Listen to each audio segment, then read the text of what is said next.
Oh.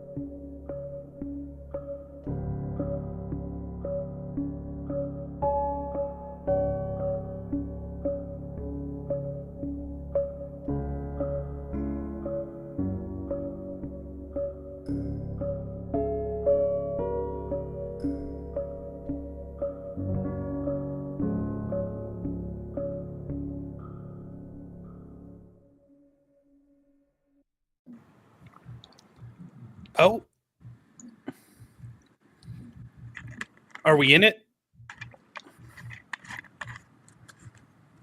Gary, you're muted.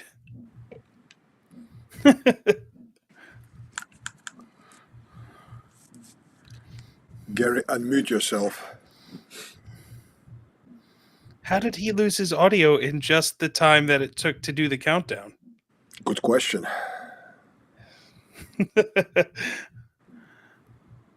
John, hello, sir. Alpha Charlie Concepts.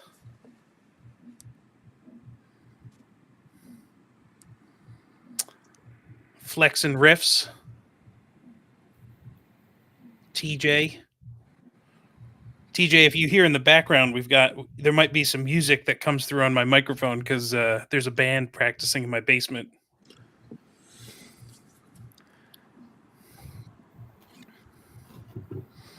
This is so fascinating. We get to, like right at the beginning of the live chat, we get to watch Gary fix technical issues, which is totally his strong suit. Can you hear me now? Yes. Back up to 100%. All right, is this thing working? It's It working. is. Look at that. Managed to hot swap out my mic, the transmitter. Wow. Did the battery die? Yep. It's been sitting with this last week's live chat. That's what happens. What a perfect time for it, too. Oh, yeah. Couldn't have happened while we were chatting before this started. No, it's just amazing. It did it right in that 30-second intro. Well, I'm glad you guys have welcomed everybody. Tonight's sponsor, not to cut them short, is 4D Tactical. Fine manufacturers of helmet pads and these nifty soft caps that Mike and I are currently wearing. Yes. Fashionable. Very fashionable. In colors that they don't even sell. They don't sell this one? Nope. Oh, even more special. The what did he say? There was like a half a dozen or so tiger stripe ones. Oh, I think so. Yeah, but I know there's only one AOR2. Yes, just the one AOR2. Yep. That's what you get when you got the hookup. Now, Max says we both look so damn cool, and that makes me believe him less. Yeah. His last name's also not really Pass. All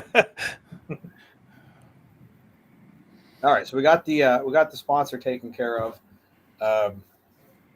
I'll keep wearing this hat because it is the most comfortable thing I've ever worn on my head. They are pretty great. I'm a big fan. The helmet pads are awesome too. Yes. I will say for the helmet pads, I did find out when we did our night vision study group that if you take the helmet off and leave it out in like 18-degree weather, the pads get really firm and you got to warm them up before they'll conform to your head again. Right.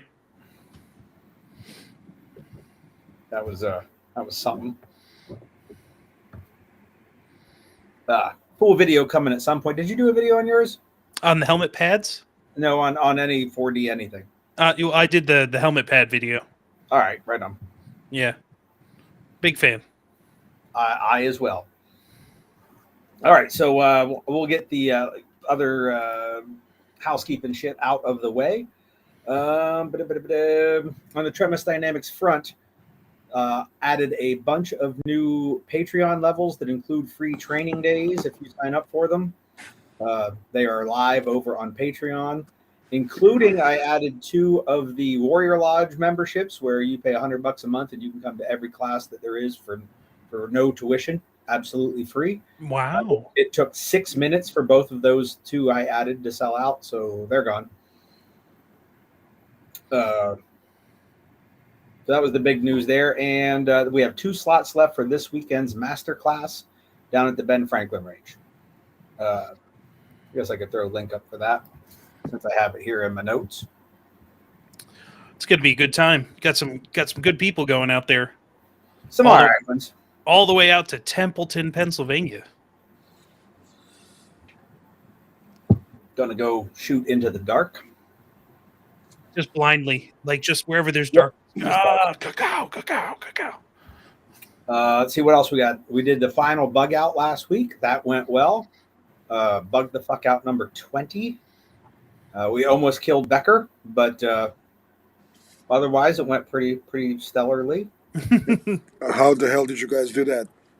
Well, we have this portion we call the fucking goat path, and it's I describe it not as like a hill in Afghanistan, but a hill when they film a movie and they want you to think it's in Afghanistan. And by the time Becker got to the top of it, he wasn't feeling so well. That continued on for the rest of the trip, to be followed by a couple hours after he got home, being at the hospital diagnosed with ketoacidosis. They pumped him full of fluids, and now he feels tip-top. Sounds good. I told him we would give him a Camelback enema if he needed fluids. We're gonna save that for this weekend. Probably had a lower copay than what he wound up paying. Probably. So, yep, that's all that stuff. Tonight's wonderful co-host, obviously you can see I have Mike Fiore from Bulletin.net, and sometimes Tremis Dynamics whenever he gets a wild hair up his butt and wants to teach stuff. And our special guest tonight, Sonny Puzikas of Gospel of Violence is what it says there. The podcast that is the most violent on the interwebs. Welcome, gentlemen. Well, hello. Hello, sirs. Sirs. I was hoping we were going to have thousands of good questions, but I got a couple. They don't seem like they're too bad, but I figure Mike's here. He'll lead us into some sort of interesting conversation. Oh, that's on me? Yeah, sure. You can talk about the cameraman you almost killed. Tom Hollyby mentioned it. Oh, yes. We could totally talk about that. That would be good. I see Turtle is in the house. I went out and shot Turtle's rifle today. That's the one over this shoulder over here. Performed quite well. Got a pretty decent 0 on it. It'll be at the master class along with that rifle over here. If anybody wants to use it this weekend. Me. So, yeah. Anybody else in the house that mentioned any topics yet? Miserable Becker, I mentioned that. Crystal's here. Adam. TJ's pumped for an 8-hour drive. Oh, he likes driving. Mm-hmm. He gets to drive in a Toyota. It's like its own little vacation. Sorry, let's delve right into that first topic that Tom brought up. Mike almost shot a cameraman. Oh, yes. Well, I guess I'm dangerous. What can I say? So this happened at contractor class at Tactical Response, correct? Yep, I was taking the HRCC sampler class, and which was awesome, by the way. The one of the blocks of instruction on one of the days was some CQB, live fire, and that culminates in some kind of grows and drills. You get a little bit more advanced throughout the day, and so I was doing the drill. We had somebody filming it in the room, and go figure, that person didn't have a gun pointed at them, so they wound up not getting shot. Just strange how that happens. And we did a pretty good run, I think. The internet lost its shit, because apparently that's what they do when they see downrange photographers. Well, weird. They didn't actually see the downrange photographer. No, it could have been on a tripod, but could have been. I went and watched the video and went, "Oh, I know a couple of those guys. Hey, why is the number 2 guy so slow getting in the room?" That was it. That was my whole criticism. Yeah. Was on Ethan. I I took a lot of hits on topics because I had hit my corner and then scanned the rest of the room and took shots in a safe direction, towards the other side of the room, which didn't have any friendlies in it. And then all of a sudden I'm terrible, inhumane, I'm dangerous. I perform dangerous acts. I shouldn't train with those types of people. All the things that those keyboard warriors love to say. And yeah, so that and a lot of comments about how big I was, because that really matters. Well, they probably just wanted you to know because you weren't aware. No, you know what? I wasn't. Not until the day that all those people called me a Gravy Seal and or a Meal Team 6 operator, and totally, you know what? I was blind. I was blind to it. Totally didn't realize it. Did you call home and be like, "Honey, what size pants do you buy me?" How could you have never told me that I was in the husky section? Oh. Yeah, it was fun. The internet is full of fun people. Oh yeah, that's great. Well, I mean, I'm going to go ahead and say then, welcome to the club. I think Sonny and I both have had a fair share of internet fans. Oh yeah. I think I have a hater now. Like, there's a guy who made like 25 posts on that one Instagram video, and I was actually kind of like, all right, I could be gaining some traction. That means I'm doing something right. If there's people out there who hate me, Right on. All right, Grasshopper. You still have a lot to cover. Well, that's why I hang out with you guys. I learned from the masters. Yeah. It's like you opened the door to the clubhouse and you're like, "Hey, Mike's here." Mike, just next time you do something like that, have my T-shirt on and watch the comments triple. Oh yeah, that'd be great. Oh, I was going to wear a T-shirt, a Sonny T-shirt today. Shit. I am wearing this cool Harry's Cletus bourbon T-shirt in the mail today from Joe and Burkell. Our new T-shirts should be on the website sometime this week. Nice. Are you going to have some of those to bring with you on your trip to PA in the summer? If they don't sell out, I will. And if they sell out, I'll see if I can make another run. Perfect. I bet you'd probably sell, a bunch of those. Or at least a few. A few. Yeah. At least a few, yeah. You have some fans up here. It's pretty apparent.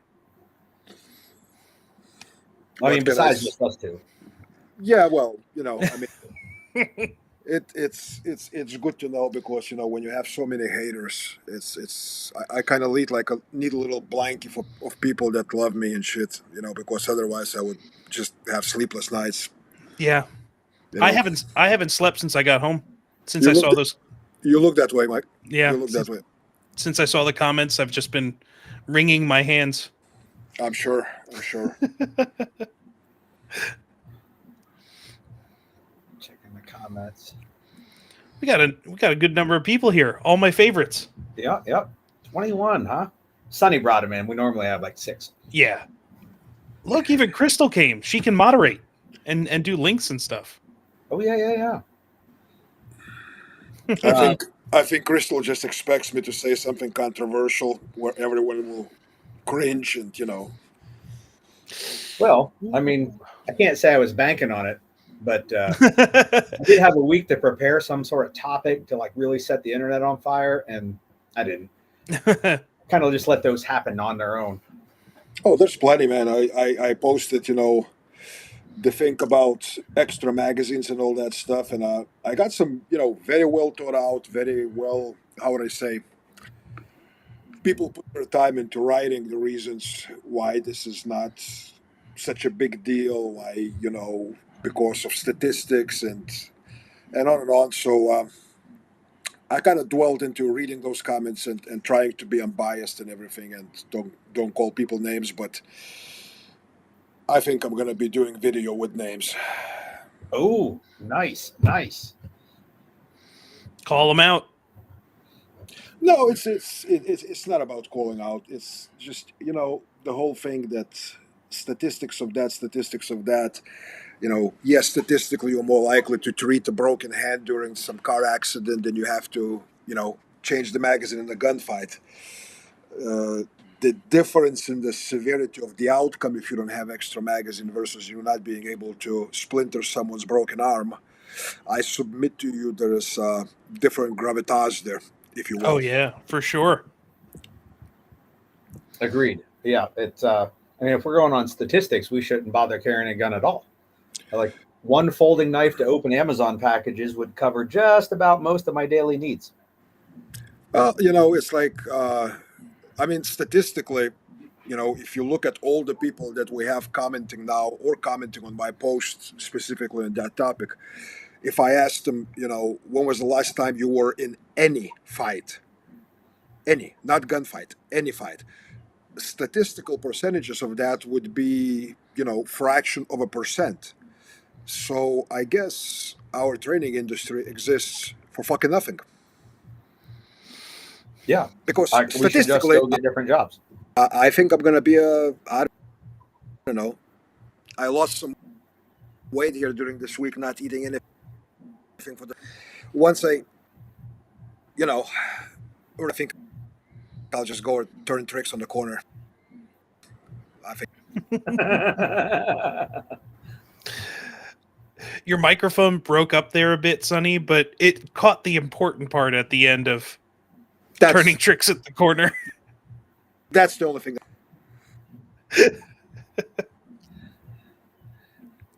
Cut out again as well. But Yeah.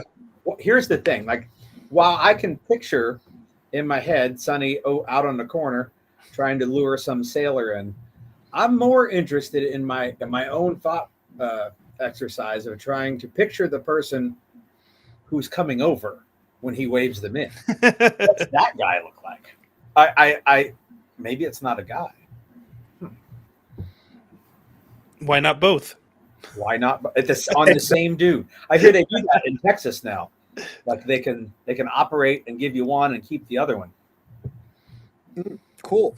Yeah, we this past weekend we had a class with one guy, partial Italian, partial Laotian. So I've drilled. There was a lot of jokes about Bangkok, and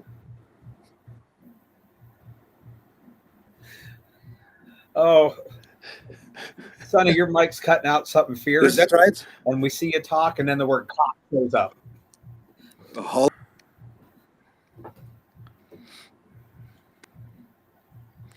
Yeah, all we hear is like something fierce, Laotian, bang, cock. I mean, we're getting the gist. getting the gist. I see that. Yeah, key syllables are coming through.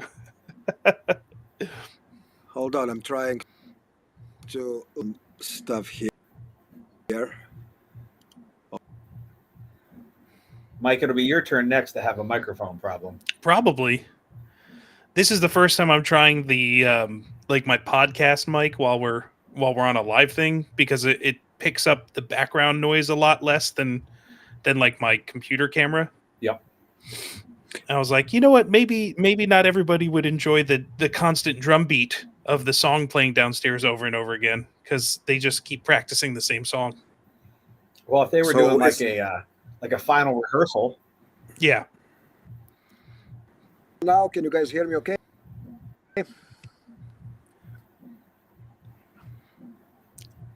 It still looks pretty disconnected from your mouth. Like we heard maybe a word and then saw you talking. That sucks. Why don't you try leaving the stream and coming back in?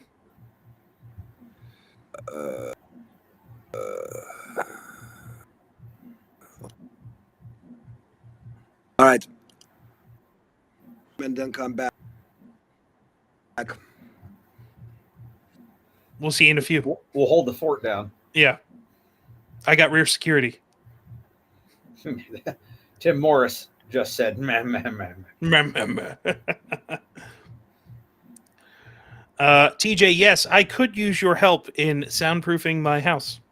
So, whatever Roxel is, I'm sure that would be handy. See? Yeah, Sam Russell. Sonny was talking about the Thai dude in class this weekend from Bangkok. We got it. All right, can you hear me now? Yes. Yes.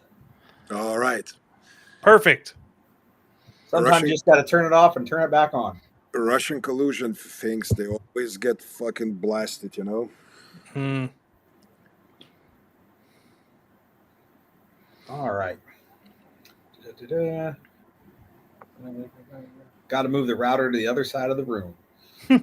I'm holding up like a clothes hanger antenna over here. Is that the same side of the room that you put the cameraman on so that you don't sweep him when you're or you don't point a gun at him?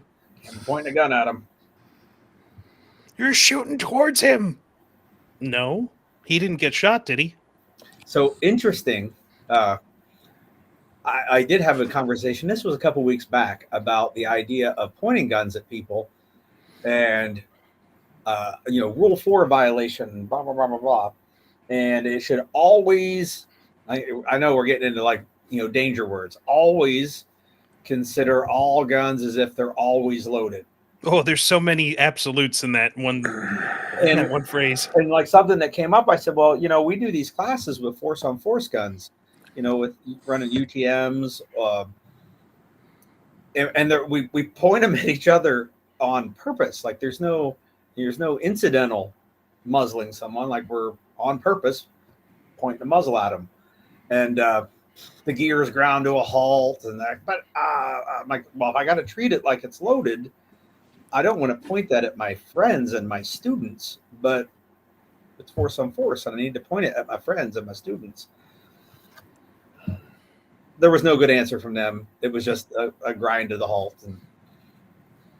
Yeah, probably some gears crunching because they're like, no, there's a doctrine and a recited phrase that it goes against in my head that I can't ever change.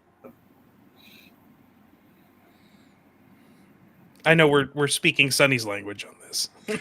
No, this is my holy week, man. I'm not saying too many bad things. I'm being like, well, what I mean?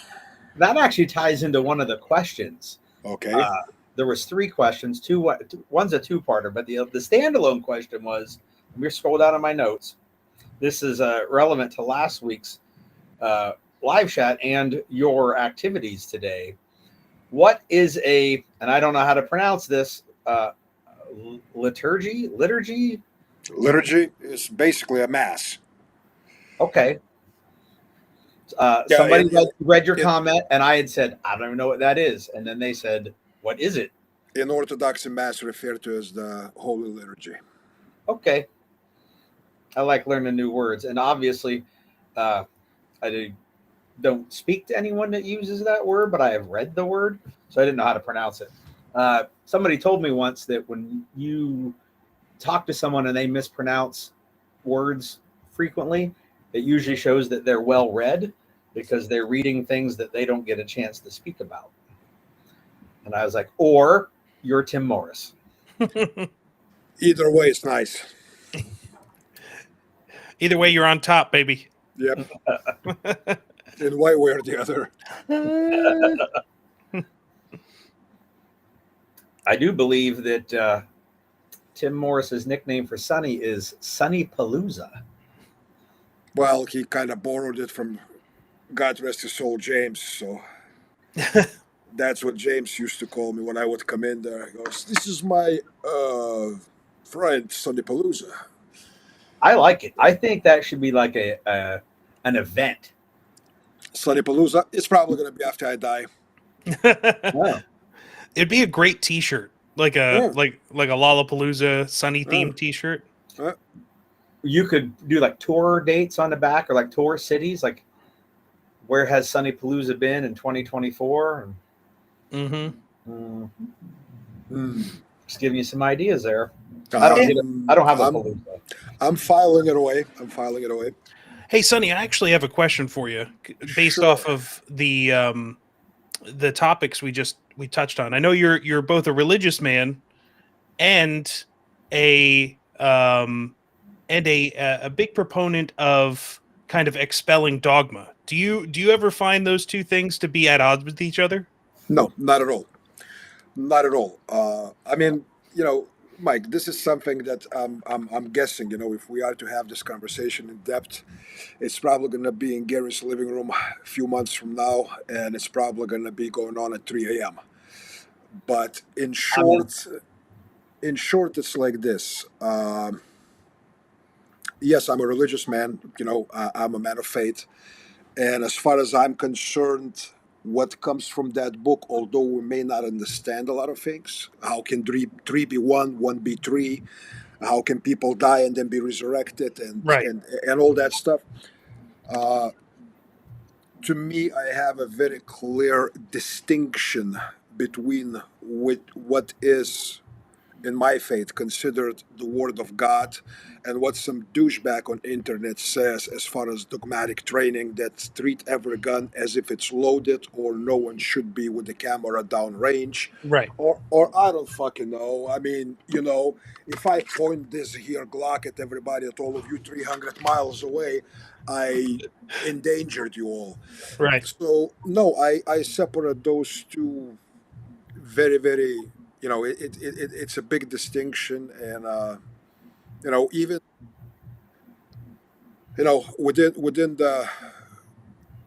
the church, within the canons of the church, the word dogma is used as, and that is referring to undeniable truths because they came from God. Mm-hmm. So my whole gospel of violence thinks it's actual anti-gospel because, as far as I'm concerned, there's only one gospel, and none of Sure. and none of the tactical bros, including myself, have written it. So No, I think that's a great distinction because it's almost like it cheapens the word to try and call what people cling on to as dogma because the religious world has dogma and it means something, whereas like in what we come across, like people hold on to these like written in stone testaments, and really they're just ideas made by dudes. Like it's just, I'll go a little bit further, Mike. These are ideas that are. I will say like this: that the backers and fanatics of those ideas are untested. mm-hmm. Some people will go like, "What do you mean?" I mean, people have been in gunfights, people have gone to wars, and all that stuff. All right. Well, let me just say this: that in 40 years since that carpenter kid, otherwise known as Jesus, has died, 12 of his disciples, every single one of them died for the faith, for that dogma. I would like to ask a lot of the dogma supporters of this dogma from this school or that instructor, would you fucking die for your beliefs? And I'll just leave it there. Yeah. And that's why I love talking to you, because you're the king of the last word. Like, oh shit, I'm gonna have to think about that for a while. Sonny, the mic drop Puzikas. Well, that's the reason that at the muster I always have you headline at the end, because I'm like, who wants to follow that? Nobody. No. Put me on the. I like being first. Complete opposite side of the ticket. I'm the warm up guy. It kind of puts a pressure on me, but also it removes the pressure because I know that everything is done. I can insult people, I can hurt people, I can talk shit. I mean, it's the end of the story, right? So Yeah. even if I hurt him at the end, at least they hurt everyone that went before me, and I didn't, if I went on at 11 a.m. and I said some shit that I say, people would get butthurt and leave, and then it would not have a chance to hear other presenters. So it works out. It works out. Indeed. I'm going to totally put you on the spot. Have you been putting any thought into what you want to do at this year's muster? Oh, shit. Give me some suggestions, Gary. I was thinking about few things, but I would like to hear your thoughts. What do you think would Well, be a ticklish issue to address? you have the option, if you want, of doing something outside on the range portion. Uh, but while I think everybody really needs to get a taste of you in that venue, I really think everyone, well, I should say, I personally enjoy hearing you talk uh, about whatever subjects you come up with. So I'm a big fan of the not outside, uh, especially since we're going to do a bunch of hands-on stuff the previous 4 days. So I think I'll be ready for some Yeah, for you know, philosophical. yeah, I think that would be. I'll agree with you, Gary. I think that would be better, and here's why. Uh, you know, when you get people to the range or on the mats or whatever else for that matter, right? When it's time to learn and train, it's a process for one that it needs to be immersive, and in 1 hour there's very little of it you can do. Even hurting people, unless they just punched everybody for an hour or whatnot, it's limited how much you can dish out in an hour, especially if you have 100 people there. You know what I mean? So Yep. I wouldn't even have a full minute with everybody. And, and at the end of it, my fists would be swollen and hurting. And that's just, I'm too fucking old for that shit. But I think I, over time, developed fairly decent skills on giving people headaches. And so I think I'm going to pick a good topic. And I tell you what, I'll give you a couple of choices. How about this? On not being an infant with the chainsaw. Um and this is something that I actually just did a class after about 15 or 17 years of not doing a single class that was geared towards women. But hear me out on this. Fight like a girl, gender neutral asymmetry of warfare. I think that would be a big hit. Me I too. think I think that would be a good big hit because here's the thing. So I taught that girl fighting class at SRF, SRF. yeah, in Camden at John Willis's place, right? And half the people that attended the class were not ladies; it was dudes, including Andrew. Andrew attended the class. I like that guy. Me too. I kind of like that guy. He's got chick's hair. True that, and his skin is pretty soft. Oh wait. Anyway, uh, you know the disparity of capabilities. It's not dependent on just gender. Hmm. It can be because of your age, it can be because of your physical conditioning, of skills that you worked or haven't worked on. And we always think that there's going to be this, well, he punches, I punch, it's relatively close. No, sometimes the disparity can be X3, X4 difference between the two dudes.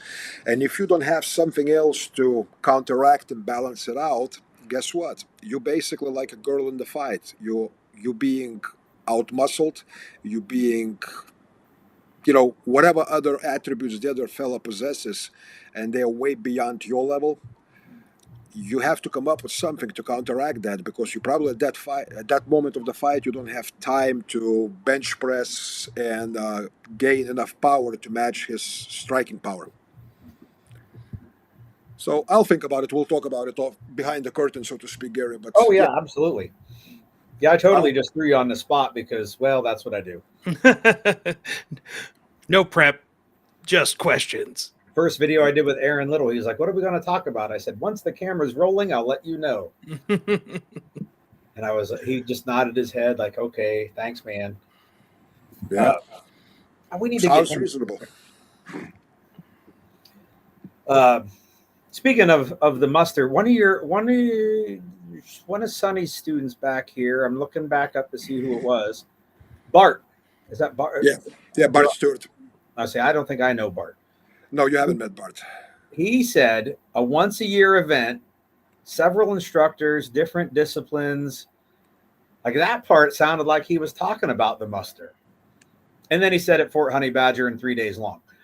But Bart, you can come up here for the muster.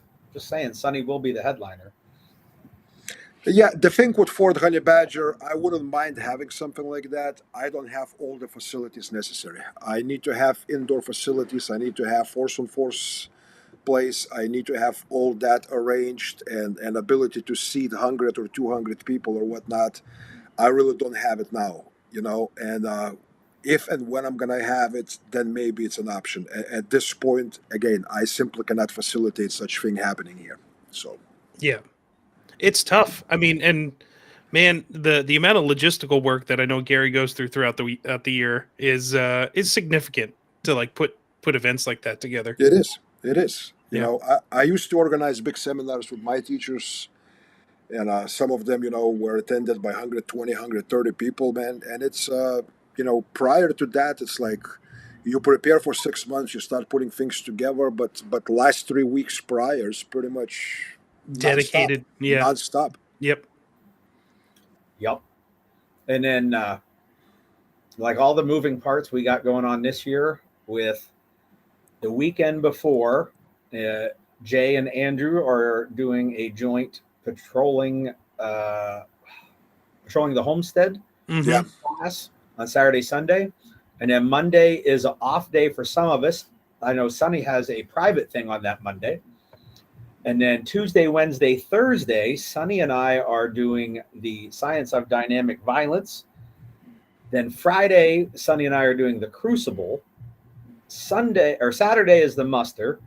Sunday, Sonny's doing conflict management in Danville. And Yep. at the same time in Sugarloaf, Dave Biggers is starting 2 days of the red zone. Mhm. Oh, and on Friday, while we're at the crucible, Oh, Jonathan's thing, Jonathan right? Aldridge is doing a tactical medicine class down here in Bloomsburg. Yeah, so there's a lot of things going on. It's like Mike was saying, logistics to put it all together and make sure that everything is rolling. Especially if you yourself as organizer participating in something, it's a lot of weight. It's a lot of weight. I'd rather be a headliner than organize a festival. Let's put it this way. Yep.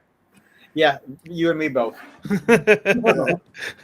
Well, but here's the nice thing for you, Gary. You have your boss, your wife. She does one hell of a job on kind of behind the scenes doing a lot of stuff. So Oh yeah, if it weren't for her, well, the biggest thing she does is my psychological support.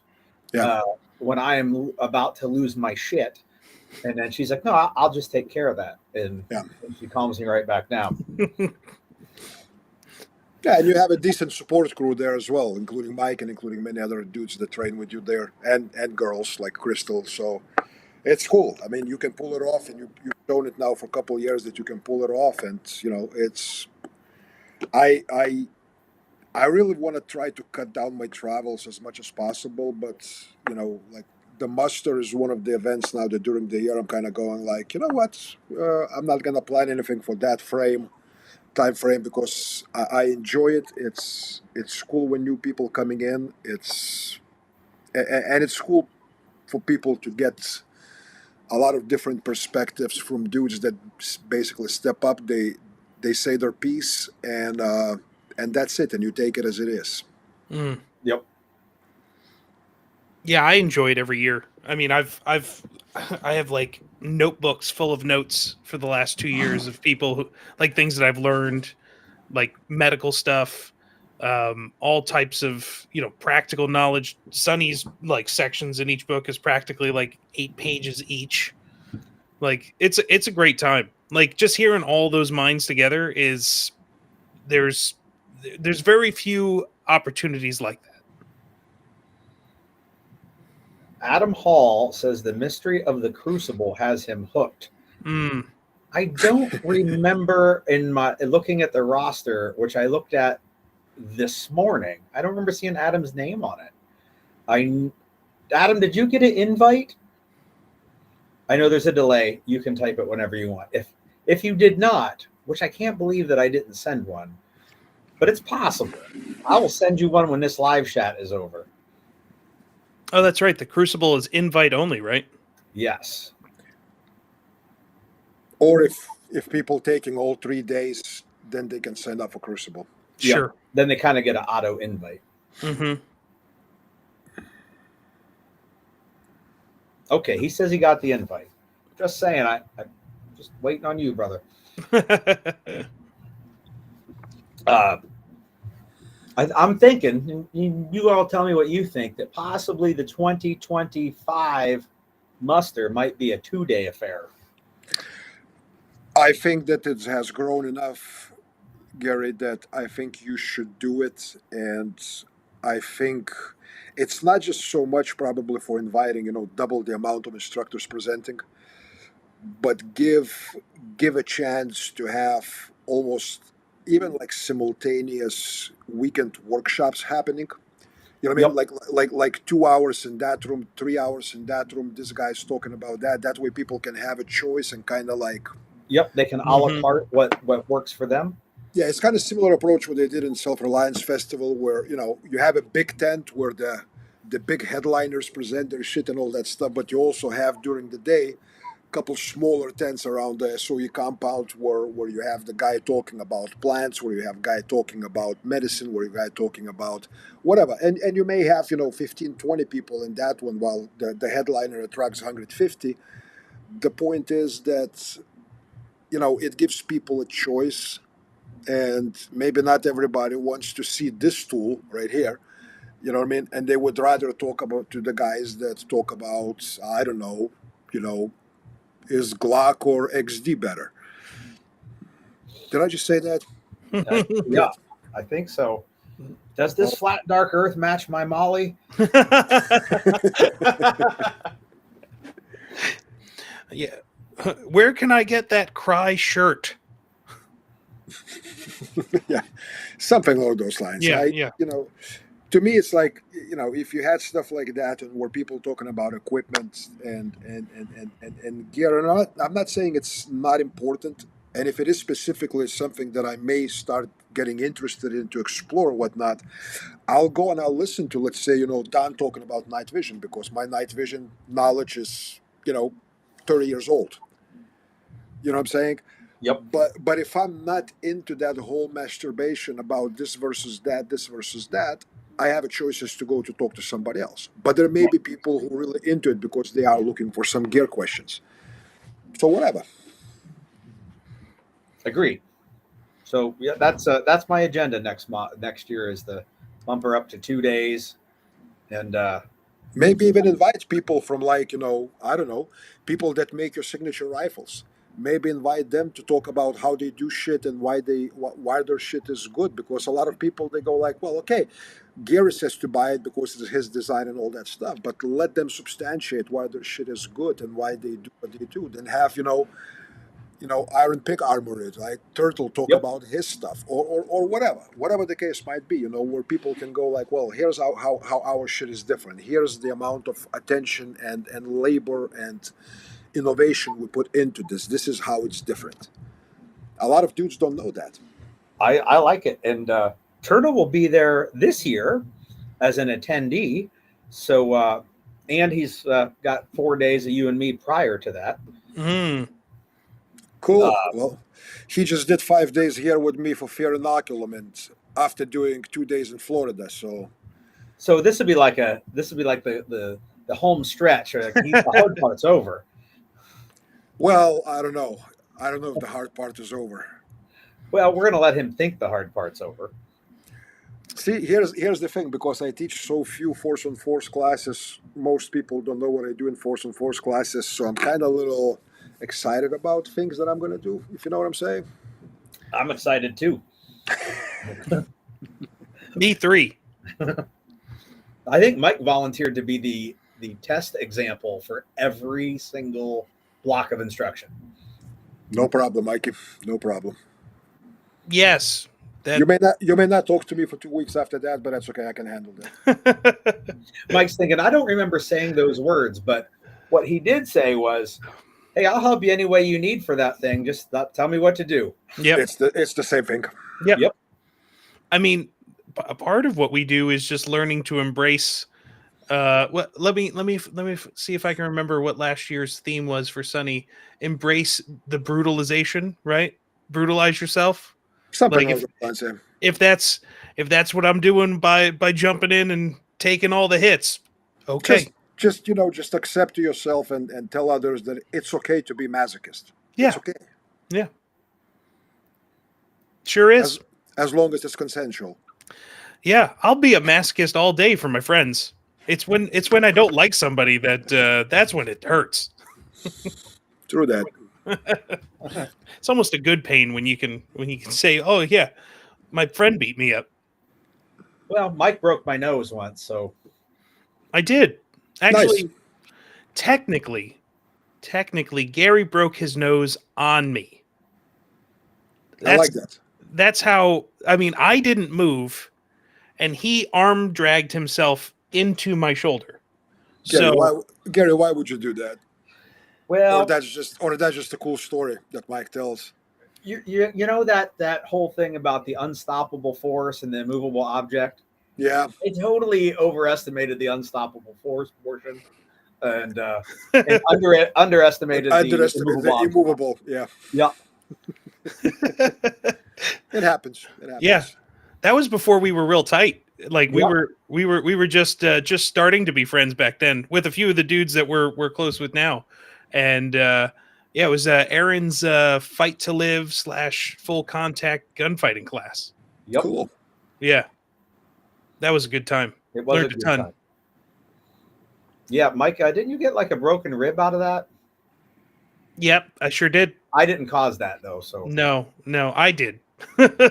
you were fucking up a lot of people. Yeah, well, you and me. Yeah, I did something stupid and rolled off a friend's back and right onto my ribs. It happens. Shit Yeah, happens. yeah, As long as you don't look at it yourself as a tragedy, it's just shit happens. That's yeah. all No, there is to it. and it was totally like one of those things where it's like, oh, that was a stupid moment. Don't do that. And I learned it, but I had to learn it the painful way. Usually I best missed most lessons. of it. I was looking the other way getting a drink. I turn around like, what the fuck happened to him? Gary burned the meatloaf, and I had to lay down the law. I mean that would probably be a better story for why I broke his nose. I did throw up a couple of links in there. Yeah. And go ahead.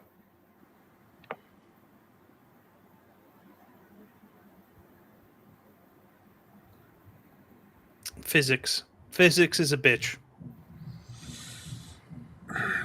Like it, dislike it, it exists. Willie Rodriguez has knocked himself out shooting in for a takedown. I actually did not think that Willie Rodriguez was capable of being knocked out. He has a head like a cement block. The cauliflower ear stuck on the side of it. I was just like, man, that's a tough motherfucker right there. Willie called me one day before class. I called him right after class started. And I was like, hey, Willie, are you coming to class today? I have you on my roster. Yeah. I said, you lost? You all right? You need directions?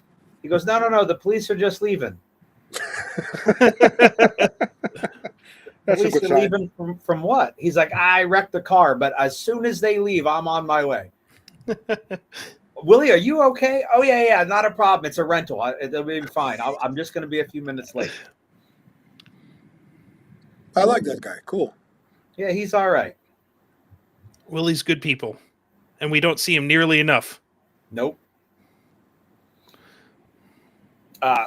But since we were talking training, it does go into the two questions that were posted. Let me find them here. There they are. And the second question, I think, is more important than the first question, but you can't have the second one without the first one. So the question was, from our perspective, what is the next big thing in the training community?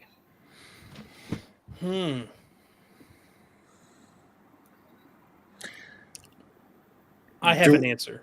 What we think is going to be a good thing or big thing, or what we would want to see as the next big thing. So the second question was, what should the next big thing be? So it's a Okay. two-parter. Two-part. Okay. Go ahead, Mikey. Run with So, it. okay, this is it's interesting because I just had a conversation about this recently, and both of those two questions align for me on this. So, Gary, you and I have had a ton of conversations about this similar topic with like our day zero classes. Mm-hmm. Um, the creation of classes to help lower the barrier of entry for those without the confidence to go into 2-day classes. Um, Tactical Response has just recently started doing that too with like a intro to fighting pistol or intro to whatever. I've seen a couple other places start doing like intro classes to help break that down. So um from an overall, like, this isn't necessarily a technique or a concept perspective, but from classes that help get new students in the door, I think that's probably one of the biggest things that I'm starting to see and I'm really excited about, because that's what's missing a lot from our industry is getting in like those new students, people that haven't felt the confidence to go train before. Okay. Um, and I think that's, I don't think, yeah, I have no complaints about that. Like, I can't pick that apart. Uh, that big path of the journey that we're all on, uh, that path dries up if people don't get on it. Mm-hmm. So I can see putting an emphasis on getting people to start on that path. The thing that saw is the next big thing, or what I see, like what I initially, when I read the question, my thought was, oh, it's like the night vision helicopter class that Sure. Don's Yeah. doing. And I went, well, I don't know if that's the next big thing or it's just so unique that it gets a lot of traction on the interwebs. I don't really see a bunch of other people going to be jumping on that and doing it. But what I thought, as I thought more about it, what I see as the next big thing is more of a, isn't like, oh, it's all target focused now, or it's all red dot this, or none of that like trivial minutia stuff.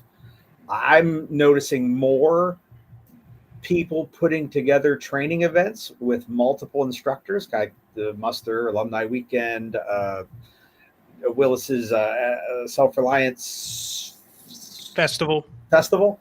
Uh, but I've seen some other advertisements for people putting those together.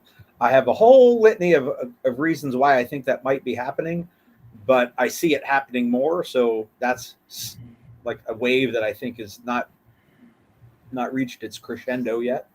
Uh, don't see a real problem with that either, obviously, because I do the same thing.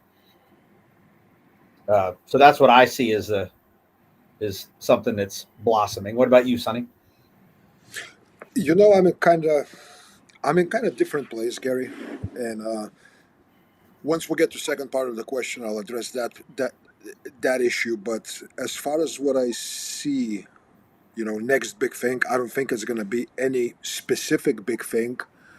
Uh, what Mike was mentioning, that kind of like a new softer bridge to bring people in from just taking basic NRA, some kind of a licensing class, to actually bring them closer to training, somewhat closer to reality, because not everyone is, going to have the fortitude right away to sign up for, a 2-day class with a bunch of bearded fucking dudes wearing scary t-shirts and tattoos up to their neck. And talking about this gun and that gun, because a lot of those folks, they just don't know, they knew, they are babies, they just stepped into this arena, right? And it can be intimidating. So I'm glad to see that people do that. I don't, and I'm not planning to do that, and I'll explain my reasons for that. But collaborative efforts, as Gary was saying, I think they're great. I think people get exposure. I don't know if they per se attract more outsiders to it, or is that people that are, like loyal to one school or one instructor or whatnot. They get to see different perspectives, and they actually get to see that, while it's a competitive market and all that, we don't have to be each other's throat. We can lift each other up, Yep. and I think it's great. I think it's great because it's not that hard to support other instructor, to say, Again, we don't teach the same thing. Does it mean that you don't have nothing to offer? No, it's not the case. You know what I mean? Like I was talking to students this past weekend, and I go like, if you become truly a good student, as you know, I'm writing a book, Don't Be a Shitty Student, right? And I said, if you truly become a good student, there is no shitty class. Mm-hmm. There can be no shitty class. It's the holy trinity. You have good instructor, you have to have good material, and you have to have good student. And majority of industry is not focused on having good students. We have consumers, and Right. we train them for years and years to be nothing but consumers. And I think I would hope that with this both collaborative effort and that bridging the gap with 1 day classes and that kind of thing, hopefully people hopefully people will start see in developing their own, you know, skill of being good students, and that will improve the whole fucking industry. That will improve the whole fucking industry. Yep. I couldn't agree So, more. as far as any other like big new things, no, I think it's gonna continue with the twists. There's gonna be tactical bros doing the tactical bro stuff. There's gonna be people that are so stuck to their line of things, and there's always gonna be people because someone said don't have the red dots or don't have a flashlight on your pistol, and all of a sudden that guy is a FUD. You know what I mean? While he was being worshipped for the past 20 years, or whatever it takes to piss off the snowflakes. Mm-hmm. And it's you know I, I I really don't see any big shifts that our industry will become less snowflakey overall. What I do like seeing is that in our corner, our small corner of this industry, we are purifying snowflakes being cast away, and it's becoming more of a adult education for adults. Mm-hmm. So if I see that in more corners happening to where the bullshit of snowflakery is not being tolerated, and we just without anger or whatnot, but you can tell people, you know what, fuck off, and when you're not a fuck up, come back. Yeah. we, we'll have our arms open. It's okay. So that's that. Perfect. I love it. Somebody mentioned that the Surgical Speed Shooting Summit was similar. Um, my host in Tennessee, uh, Keith Tyler, he was up there for that and gave that glowing reviews as well. Uh, so yeah, uh, Josh DeWalt mentioned that. Uh, Actually, I didn't even hear about that until it was over. Like that's how secluded I am from the interwebs. Mm. It's a Or double-edged sword. it might have been like happening when I heard about it. I was like, hey, wait, what? Yeah. You know what's crazy? Like, as much as we're always out there either teaching, training, learning, whatever, there is still so much more. Like, there is so many good classes, good trainers, good people teaching shit. I get more amazed every day by it. Like, because when you start, your circles are so small, and you're like, oh, well, everything revolves around X, and then it grows and it grows and it grows, and man, I've had, I, my circles have grown like exponentially over the last couple of years, and just seeing all of this awesome shit that I'm like, man, I wish I could figure out a way to just go around and learn from all these people all the time. That would be a great life. Uh, Impractical, but man, it would be great. Yeah, now, since I hit 50, I guess this is my midlife crisis. I'm like, how am I? I'm never gonna get taught by all the people that I want to be taught by before I or they are dead. I'm like, that's just not. Gary, here's the thing.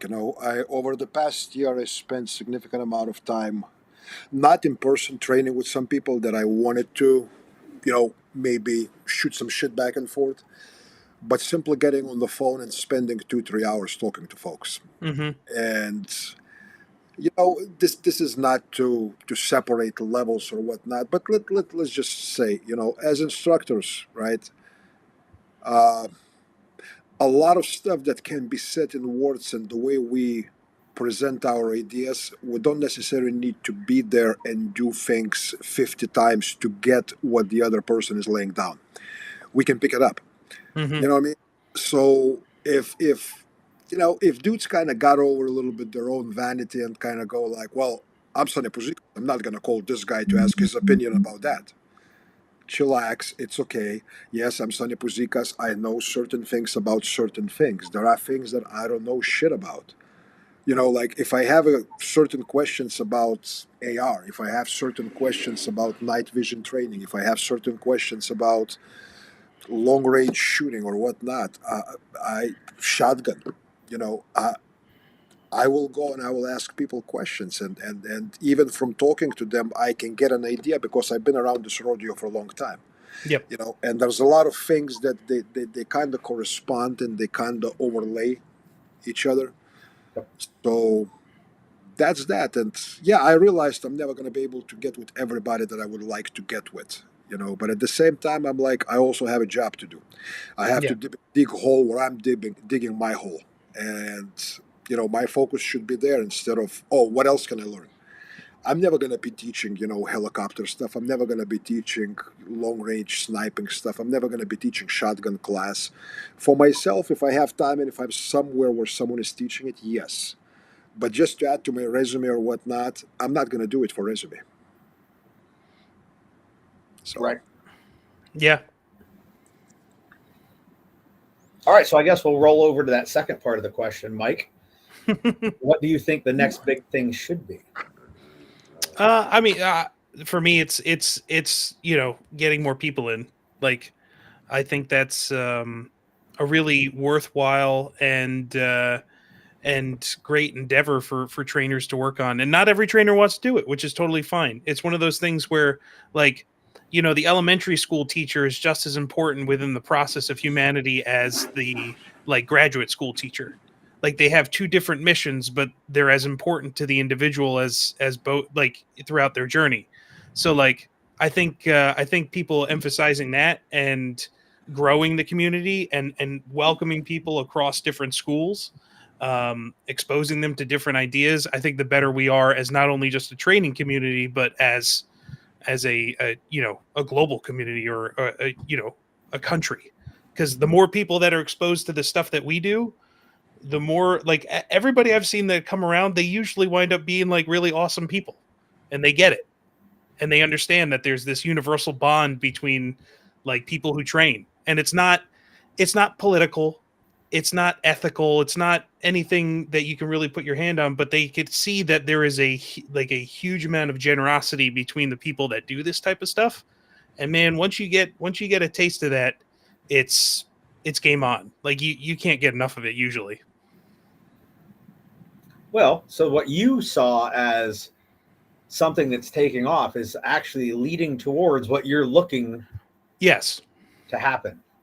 I really do. I really hope it grows, and that, like a lot of trainers out there who like to specialize in more of the advanced stuff wind up opening up more to even, more what I call training naive, like, as in unexposed to training students.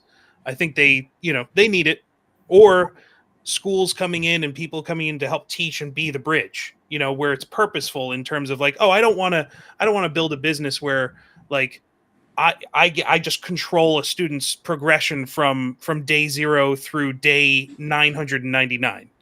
Like, I think there's a lot of value in saying, hey, I'm really good at teaching new students, and that's what I love to do, and I'm going to bring them in, and they're going to get exposed to the larger world of training. um, and to Sonny's point, it's that kind of like, hey, we should really be encouraging people to really work together and promote other trainers, because it, like, the rising tide rises all ships. So I don't know, that's where I think things should be going, and I've seen some promising stuff, and I'm hopeful about it. Right on.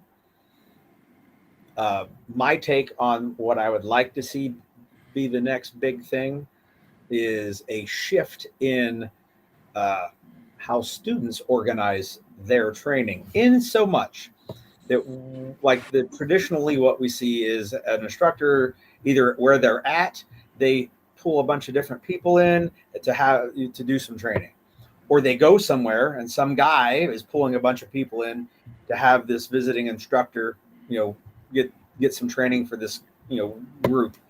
I would rather see the groups be together and then reach out and pull in some instructors. Mm-hmm. So I think it's important as the world gets shittier to build a community around you, like where you're at. And I would like to see students building that community and then saying things like, hey, let's call this instructor up who's real good at this thing that we don't have enough knowledge on, and let's get him to teach to our group. I don't know if that on a business model that would help us as instructors at all. If that's a moneymaker, but I think I would like to see students building that community without us instead of meeting and trying to piece together a community at class, like the exchanging phone numbers. Uh, Mind you, that's how a lot of training communities get built, but it doesn't seem like there's a next step until they. I would like to see more students building the community without the instructor and then pulling them in. Mm-hmm. Okay, well, I certainly cannot disagree with anything that you two guys said. I can't. And I'm in a strange place, dudes, where I really not to like become, like America first, what Sonny does first, but I'm gonna focus on specializing on the depth of what I do. I will always appreciate people pulling in new people, building shorter classes, and I just don't find myself in the place where I have the same kind of dedication, enthusiasm to doing that versus digging a deeper hole with dudes that already have become to a certain degree fanatics of training. Mm-hmm. And I think this is, well, some people will say, well, is this some kind of like a building exclusive club, exclusive community? You can say so, but it's not closed community. I mean, anyone can get in it. What I'm seeing is that, there are dudes that like doing and enjoy doing this. Then there are dudes that will do this once or twice a year because it's almost like get away from home, get away from wife type of shit. Yep. Then there are dudes that kind of like, we in this group and this is just what we do. Every month or so, we attend the class or we do this or that. And then there are individuals that gradually become addicts, fanatics. They are ISIS of training. They are the radicals. This is my crowd. Yeah. These are my people. This is what I want. I want dudes that will go like take me to the darkest, deepest places, and I have incredible amount of appreciation for that.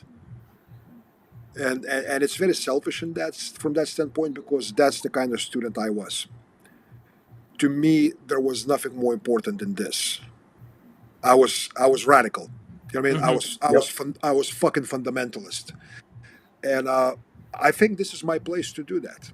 You know what I mean? It's because I don't have that huge reach like some of the big name instructors do. I don't know how can I take my course and simplify it and make it to where hey come in at certain level maybe some hand to hand combatives yes, but when it comes to things to other stuff like more my force on force, my fear inoculum, my stuff that starts dwelling into psychology and emotional state and how all that interacts and how to become truly a good student. And I saw someone ask, what do you mean good student?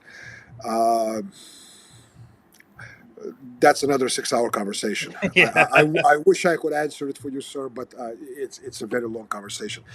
As a matter of fact, from the first muster, there is a video, I think, on my channel about not being a shitty student, so you may want to take a look at it.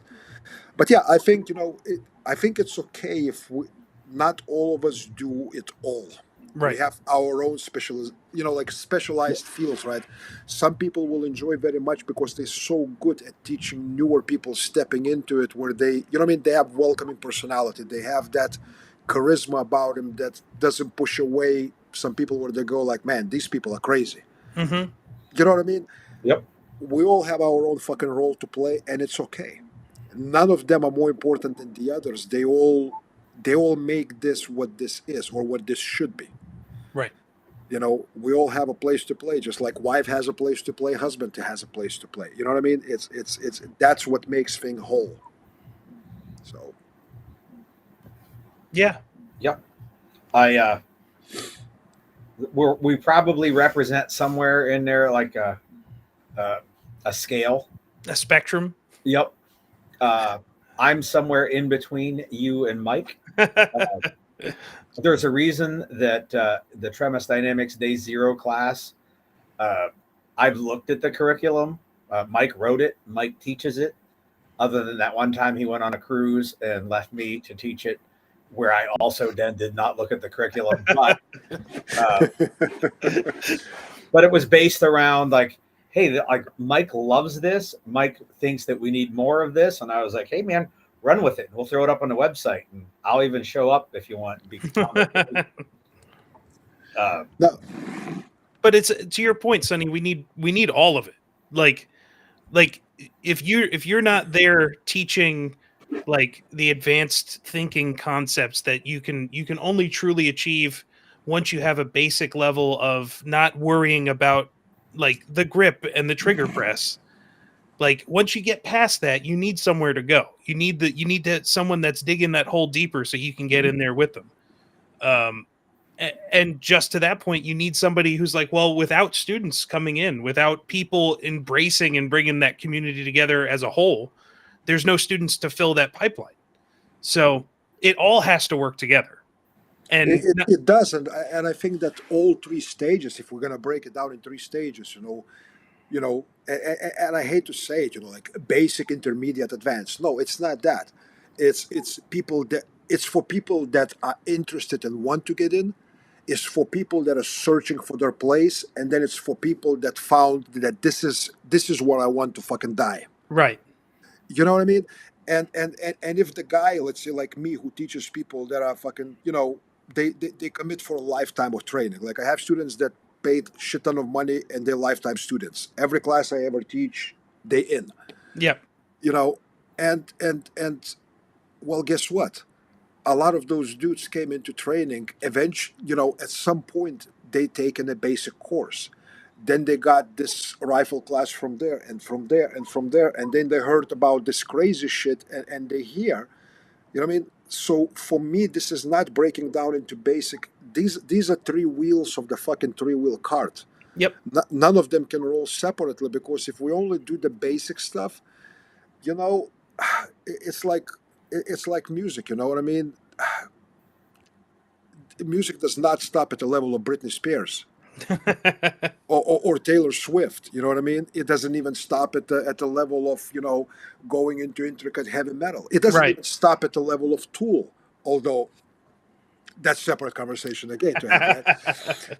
But you know what I'm saying? I mean, all of that has to exist. It's like studies of everything, studies of theology. You can get into basic reading the Bible and Bible studies, or you can go to a freaking Mount Athos and sit there with the monks who are cave dwellers, and shit that you're gonna hear is probably gonna be for the Yeah. most folks, unless someone spent decades in studying that stuff and they go like, you know what, I'm ready to go deeper, Mm-hmm. right?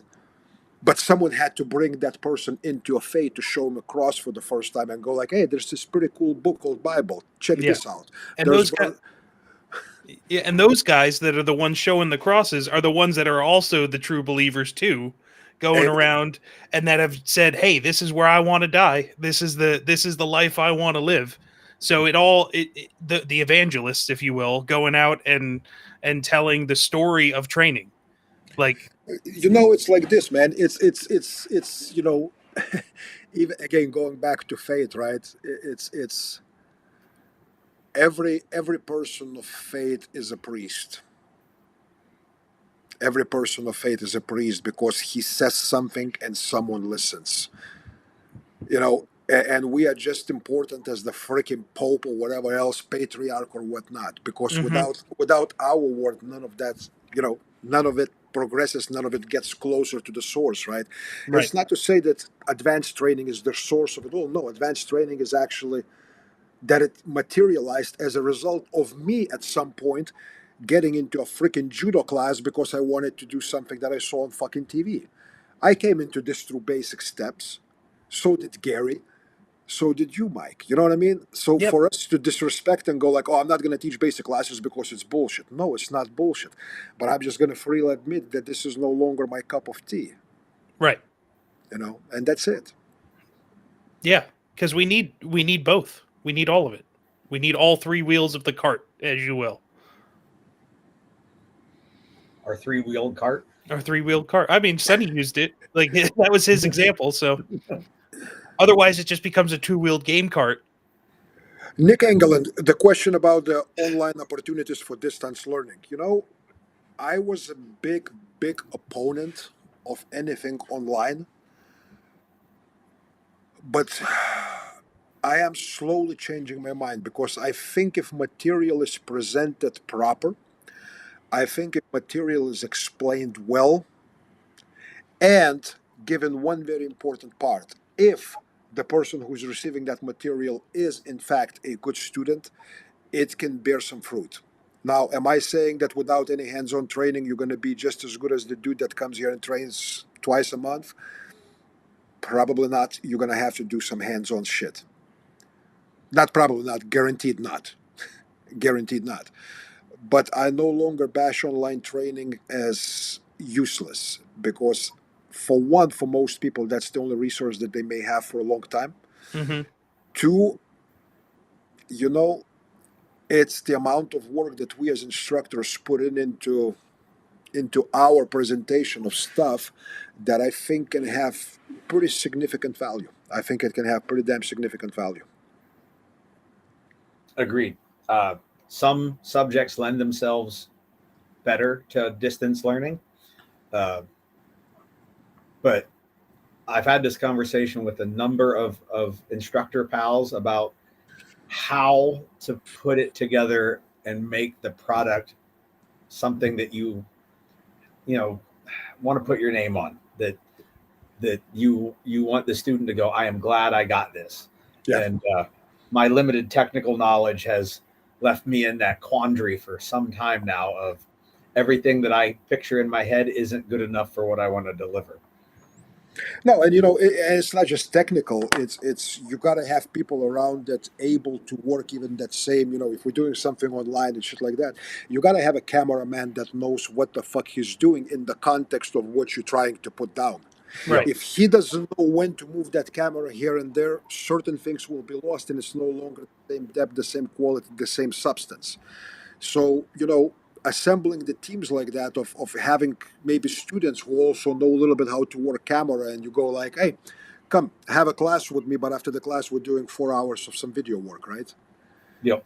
That's one of those things that I think in our industry, not everybody has the same money that they can buy, freaking $40,000 cameras and hire movie camera dudes. Yep. Some dudes do, I don't. So, but that's not an excuse to put out the shitty material. We have to hustle. We have to look at how to do it and come up with our ways of doing it. Right. And what I think would be valuable in the instructor community, which I don't know if it will ever happen, is when people start to find, I'm going to say the shortcuts, but the recipe for getting a product, getting something that they're willing to stand behind and say this is good, sharing that with their colleagues. Hey, this is how I did this. This was how I found the cameraman. This is the online service I found where people can't pirate my shit, or whatever, at all the levels of it, to share that amongst each other. um, that would be crucially beneficial if someone finds that recipe, if they were willing to do so. However, I have seen the instructor community, and I don't necessarily believe that everybody would be on board with that. No, but you know what, Gary? Do we need everyone to be on board? No, I need in our small corner. There's you, there's Jay, there's this guy, there's me, there's whatever. So let's say 10 of us, right? Maybe one of us finds a way. Hey, dudes, try this out. Here's what worked for me, right? Yep. It's in the small corners. It's not going to be this overarching overall community doing shit where Pat Mac here and this big name there and Haley over there, and you know what I mean. Yep. It's competitive, and besides business competition, it became almost like personal competition, and it's kind of funny, but it is what it is. Agreed. Agreed. Can you guys still hear me? Yes. Okay. Did you lose power to something? I did. To the mic? Yeah, I sure did. Yes. We got the Holy Trinity. But I Everybody called has mic problems. and I think the band is finished downstairs. So, well, we're probably close to being finished as well. We're at an hour and a half already. These Time usually flies. only last an hour, sometimes a little less. I cherish my time talking to you guys. I enjoy it immensely whenever it happens. Well, during the what do we got, like 10 straight days of training in August, you are more than welcome to participate in all of the after hours instructor shenanigans here at the librarium. It'll be happening. There will be shenanigans, all right. I am sure. Last year it was great. I had Jay and Sonny both at the house for like a week. I was completely drugged up on opiates from the kidney stones and remember little pieces of it. Yeah, you were. Thankfully, it happened after the muster. Yes. Oh, fuck. I don't know how I'd have got through it if it had happened like the day before. Yeah, that would have been rough. We'd have found out how great of a wife I have. She'd have been the MC. Well, I would say that we'd have made room for Jay to actually have a presentation, but he could take my spot. I didn't have a spot either. Yeah, there you go. The good news is this year I just kept the same topic. Like I still have everything ready to go for for how to get the most out of dry fire. Mm-hmm. Cool. Good topic. Great topic. I think it'll be beneficial for folks. I wish I could sell something at it, but I don't really. I might switch back to radio stuff this summer. You can talk about whatever you want, man. I don't care. Yeah, I know. All right, so I think this has been half of the live chat has been promoting the muster, which is pretty good because I haven't really done a lot of promoting of it yet. And the other half, I think we got some decent questions about training. Any last thoughts you guys want to give those folks out there before we sign off for the evening? Well, actually, I see the question here. What percentage of the dry fire you do? I cannot read because the thing is covering it. What percentage of dry practice versus live fire do you recommend? Okay, well, I'll give you my thoughts. So as far as firearms training, straight up firearms, not movement, not any other things. As far as your ratio of dry fire versus force on target versus force on force versus live fire, I would say that 70% is dry fire. I would say that 10 to 15% is force on target. And then if it's 15%, then I would say 10% is force on force and 5% is live fire. I'm down with those numbers. That's my numbers breakdown. I did a little test last year, and I was going to do no live fire at all for a whole year. And I couldn't because, as it turns out, my job sometimes requires me to shoot. So I limited it as much as possible. And I had under 200 rounds of pistol shot and under 150 rounds of rifle shot last year for live fire. I shot more ammo today than I did all in 2023. Nice. testing 2 different guns out. So, and I did not see much of a degradation of skill by supplementing that with more dry practice than I had done ever. Certainly the manipulations, like the movement around structures with a rifle, got way better. I didn't think they sucked with a pistol before, but they certainly didn't get any worse because I did that every day. Every single day I moved around my own house with a rifle because I set up a rifle just to do that with. And every time I let the dogs out or went to take a leak or got a drink, I would manipulate it around stairwells and thresholds and et cetera, et cetera. So I certainly believe that the live fire portion does not need to be as big as most of the training community seems to focus on. I have some not altruistic suspicions about why that is the case. A story for another day. Another 6-hour podcast. Yeah, and Becker's going, Mar, shut the fuck up and don't tell them not to buy ammo. No, we don't say that. We don't say that. They should buy from sources we recommend only. Yes. And then it's going to be all good. Becker, chill, brother. And I do believe that the coupon code TREMIS will save you $10 off of any order, $100 or more at Ammo Supply Warehouse. And there you go. And I put Ammo Supply Warehouse link on my seminar announcements, Becker, so it is what it is. I don't want people to buy from shitty places. And I'm sorry, my students only shoot 200 or 250 rounds per class, but I do have one class coming up in November that I require them to bring 500. Wow. That's going to be the highest ammo count of my classes. It's not posted yet. You're going to like the name. It's going to be called Shooter Fighter Matrix 25 DP, Deep Penetration. Ooh, I like it. Yeah. I have one that coming up in the fall, maybe November, looking for October, that we're calling Wolverine Warfare. It's very Red Dawn themed. I knew you would appreciate it. Sure thing. The shittiest sci-fi movie ever. It's a documentary, the best documentary I've ever watched. This will never grow old. All right. Did we actually have any closing thoughts for anyone?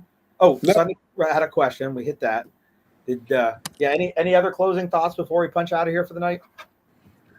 No, man. Just looking forward to the muster and getting the training in and seeing all these great minds come together.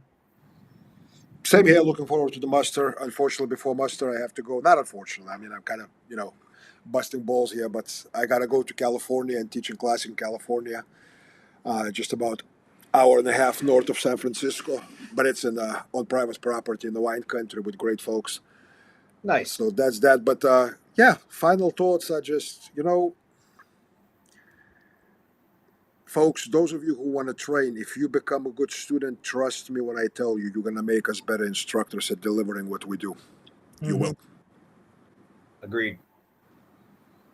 My final thoughts would be go over to visit tremisdynamics.com. This is not a shameless plug.